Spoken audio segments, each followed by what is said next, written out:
Right now, Pittsburgh's best sports show is about to begin. Call us or tweet us. We've got things to talk about on the Ireland Contracting Nightly Sports Call. All right, thanks a lot, Jess, and thank you for tuning into the Ireland Contracting Nightly Sports Call. Let's get right to it. The Pirates' offense is bad. Paul Skeens definitely deserves more, deserves better. And he has lost 4 times already as a Pirates starting pitcher. You know, I was just buying into an electric atmosphere. They were getting some hits, timely hits yesterday. Today they didn't get it. They had opportunities in the second and the fifth inning. Nick Gonzalez had a chance here to score some runs and maybe put this game away. Do you question Skeens coming back out for the 9th at all? No. I don't either. His pitch count Not was at low. all. Yeah, I was at the game. He looked perfectly fine to me. It didn't look like he was laboring. The velocity was there. He was blowing guys away in the 8th inning. I had no issue with that, none whatsoever.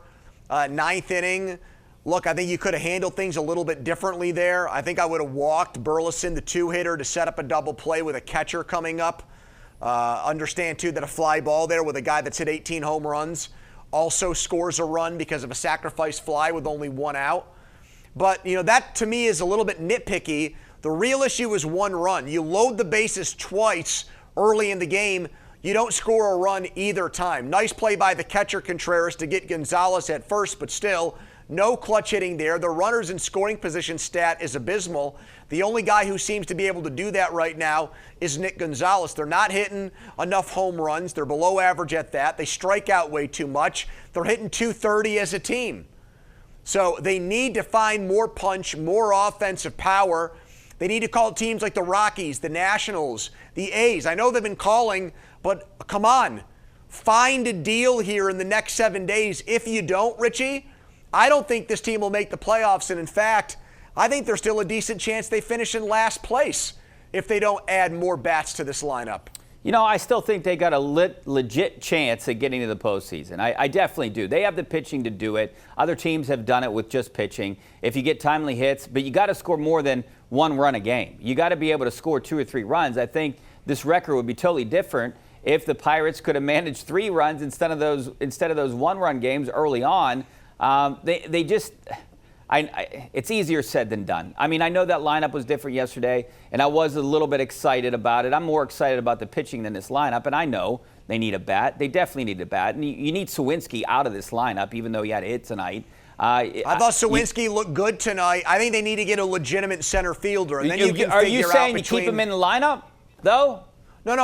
All I'm saying is that if they only make 1 trade, if all they do is make 1 trade, I would get a center fielder, okay, and then I would figure out right field between Sawinski, Palacios, and Joe. Instead of 2 of those guys playing, now you're down to 1. And one of those guys, you play the hot hand. I know 2 of them are lefties and 1 is a righty and Joe, but at least there you have a platoon at 1 position. You're right now trying to find 2 outfield starters because McCutchen can't play the outfield anymore. You're trying to find a center fielder and a right fielder on a nightly basis. Okay, you don't have a guy defensively. Taylor's the only guy defensively who can really play center field. Sawinski ran down a nice ball in left center tonight, but Taylor's been a huge flop after he hit 21 home runs last year. I need a guy to play center field, and then Palacios, I don't mind. Those guys are really 4th outfielders, but I think I can get by with them. I've got to get a center fielder between now and July 30th. And it looks like you got to get a third baseman. Brian Hayes had an opportunity, hits into another double play here today. He stinks. That was the most predictable thing in the entire game. When he came in with a runner on first base and 1 out, I said, here comes a double play, and sure enough, 6.43. He's putrid. His OPS is under 600. I don't know where John Nunnally is. Can you call him back and get him on the payroll tomorrow? Because he got him out of his funk last year. Something needs to be done. He's a light-hitting third baseman. This idea that I hear people say, well, his defense is great at third base. Third base is not a premium defensive position, okay? Shortstop is, center field is, catcher is. You can't afford to have a light-hitting third baseman when you've got a light-hitting center fielder. And, hey, Joey Bart's been really good when he's played tonight because Skeens likes Grandal. I get that. But it's Grandal who grounded into a huge double play in the 7th inning. He probably should have been bunting. And then the other thing is he drops again a strike 3 to start that 9th inning. He's got to hold onto the ball. You're paying him for his defense, and too often he doesn't make those plays for the Pirates. All right, I'm going to throw something out at you, but I'm going to go to a break first. I do have something I definitely want to talk to you about, maybe something that could potentially happen. 412-575-2600 is the number. Back in a couple minutes.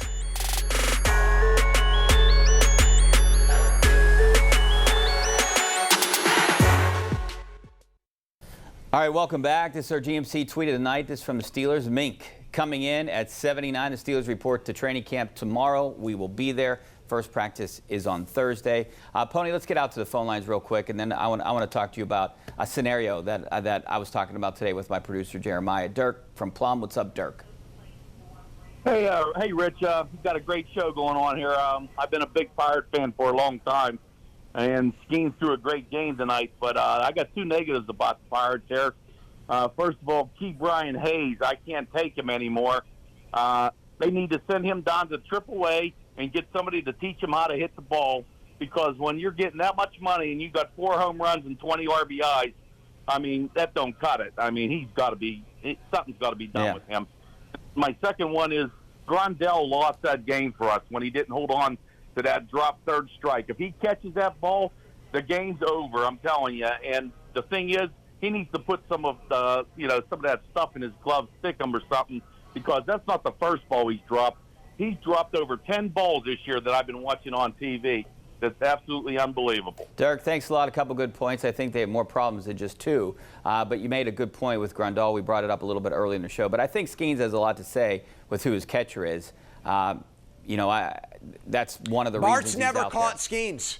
Bart's never caught him. It's either been a guy that they called up from AAA, Ron Cook's cousin, Greg Cook, who's not with the organization anymore, or Grandal. Look, I'm in the locker room afterwards. You'd like to ask Skeens a question about that, but it's probably not appropriate given the fact that they had just lost a game. It was not top of mind. But, yeah, I mean, it's just they do not have a good enough lineup to afford putting guys in for strictly defensive reasons. And when Grandal catches Skeens, I think that's one of those things. I'd love to see Bart catch Skeens because Bart's actually been one of their better hitters this year, Richie. All right, let's go back out to the phone lines. We got Jack out in Delmont. How you doing, Jack? Hey, I'm doing good, Richie. I have 3 things to say. Why would Paul Seams want to stay in Pittsburgh and have his record tarnished like it was tonight? And the second thing, I almost lost my lunch when they put Brian Hayes in as a pinch hitter. The third thing, please, don't talk about the Pirates making the playoffs. They're going to be lucky to make 500 this year. All right, Jack, he's a realist. I do want to point out, Pony, that Taylor Ward can play third base as well as the outfield. Taylor Ward stinks right now. He's hitting, I think, under 200 since May 15th. He's been absolutely terrible. I've done some research on him. It's really a sad situation, Richie. He got hit in the face with a pitch last year and was lost for the season. It was a very scary situation. It's really a disturbing video to watch. It cost him the second half of last year. About a month ago, he got hit in the head again with a pitch. And there's a lot of people around the Angels who think that mentally, psychologically, it's affecting him again. And his batting average has plummeted. He's hitting 130 this month, I think, with no extra base hits. He's been awful. He's hit worse than Michael A. Taylor for the last 30 or 40 games. And so I don't think the Pirates will trade for him because of how much he's struggled as of late, Richie. And it might be a mental thing. I mean, that's a scary situation when you get hit in the head with a 100-mile-per-hour pitch, and it's happened to him twice now in the last year. Well, Luis Robert is the guy I want, but he's the guy the Pirates will not be able to get. Let's go. And they won't do it because it's going to cost them way too much, both in prospects and how much they got to pay him in dollars. Jim Mars, what's up, Jim? Hello, Jim. Yeah, just wanted to talk a little bit about the coaching and management of this game tonight. I think that was a big problem. Grandal had to be bunting in that situation, not hitting into the double play. I'll take to let Tellez hit against a left-hander way before I'm going to put Brian Hayes in. Well, Tellez is awful against left-handers. We saw that at the beginning of the year. I mean, I don't know what you do. You have to upgrade third base now. You know what's crazy? I actually think if you look it up, and your producer could do it if they wanted to, but don't hold me to this. I think Hayes has the highest OPS on the team against left-handed pitching. He just barely ever sees lefties, and he can't hit righties to save his life. You can hit righties better than Hayes. So I didn't actually mind that move. I just didn't have any faith in him coming through in that situation, Richie. How about this move? My confidence in Hayes is shot. This is something that I brought up to Jeremiah. We were over at the game watching Skeens pitch. What about moving O'Neal Cruz out to right field? I know he didn't want to do it a few years ago when I was in spring training, I was told. But maybe now, move him out to right field. That kind of solves your right field problem. Put Peguero at short, and then you only really need a center fielder. I don't know what you do at third now and catcher. Those are your two other big holes. But would you consider moving Cruz out to right? He's a horrible shortstop. Well, in my opinion. Well, because he doesn't always catch the ball. Like he dropped the double play the other day. Dropped a fly ball. He let a grounder 100%. Go through his glove. Yep. Relay throws, same thing. He makes spectacular plays. He usually can do it with his arm strength, and then he doesn't make the routine plays enough. I think that's something you do in the offseason. The issue right now is I don't look at Peguero as a real major league shortstop.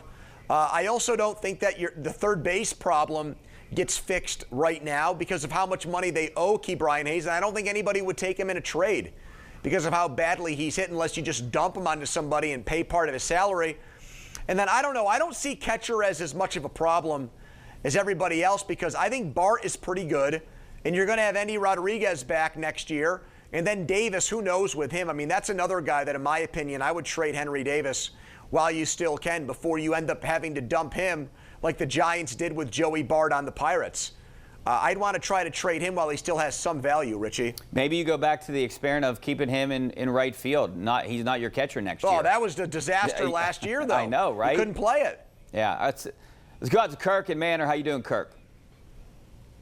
Pretty good. How you guys doing? Thanks for calling. Hey, quick question. I'm just wondering what Pat Narduzzi's even trying to say about Penn State not wanting to play Pitt.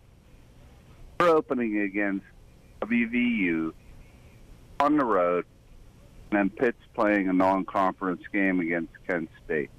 I mean, come on, why should Penn All right, State and then Pitt plays West Virginia like 2 weeks later. Hey, Kirk, so they Kirk, play don't West hang Virginia up too. yet. Kirk, are you a Penn State fan? Okay. Kirk, you a Yes, Penn? sir. Okay. Look, Penn State doesn't want to play Pitt because Penn State thinks playing Pitt, if they lose to Pitt, it's going to hurt them in recruiting and hurt them in other ways. They should be playing that game every year. And there's so many times, I understand they're playing against West Virginia this year, big deal. But usually they're opening up against Southern Georgia or something like that. Come on, they should be playing every year. It's good for the state. It's good for both programs. Pony? I agree. I definitely agree, and I certainly agree with that. But, I mean... He wants, look, he's doing it out in public because he wants to play Penn State. They're trying to get Penn State to renew that rivalry again. It should happen. Penn State, West Virginia, Pitt should play every year. Kirk, I appreciate the call, and I love what Narduzzi did today. I really did. I'm actually, of the two coaches, I'm a little more surprised that Narduzzi wants to play the game than Franklin, and here's why. Most of the time when Pitt plays Penn State, they lose. And I don't say that to be a knucklehead, but just like look at when they played for 4 years recently. They lost 3 of those games, Richie, and the average margin of defeat was more than 3 touchdowns. So, Pitt went 3-9 last year. You'd think in the non-conference you'd want more cupcakes and not teams that start the season ranked in the top 20. Like, I get why you'd want it from a fan interest standpoint and why you'd want it, to bring recruits to Acrisure Stadium to watch Pitt play Penn State. But if Pat Narduzzi's trying to win games, don't you think he'd be better off playing Temple than Penn State? No, there's no question about it, Pony. But I think it's good for both programs. I think it's good for the state. I think that game needs to happen. But I do get your point because Narduzzi's, I don't know if he's on the hot seat yet, but he will be at some point if he wins 3 games again this year. Well, yeah, and I wonder if Pat Narduzzi really is long for college coaching. We saw Jeff Hafley leave Boston College for the Packers because he was fed up. I wonder if someday Pat Narduzzi would leave Pitt to go to the NFL to be a defensive coordinator. Yeah, these coaches don't want to deal with the NIL issues right now. All right, we got to take a break. Back in a couple minutes.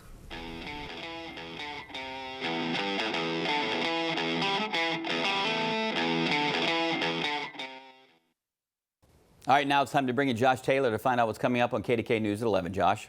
Rich, tonight we have new body camera footage from the day of the attempted assassination of former President Trump. Plus, what we're learning after PA law enforcement leaders testified on Capitol Hill about that day. All that and more coming up in just a few minutes. All right, we'll see you later, Josh. I have a couple tweets I'm going to point out, Pony, right now, and they both use pathetic. Dak Bazzini said pathetic that the Pirates couldn't muster one run off a pot-bellied old gray beer like Lance Lynn, who's 37 years old. You would think this would have been an easy win for the Pirates.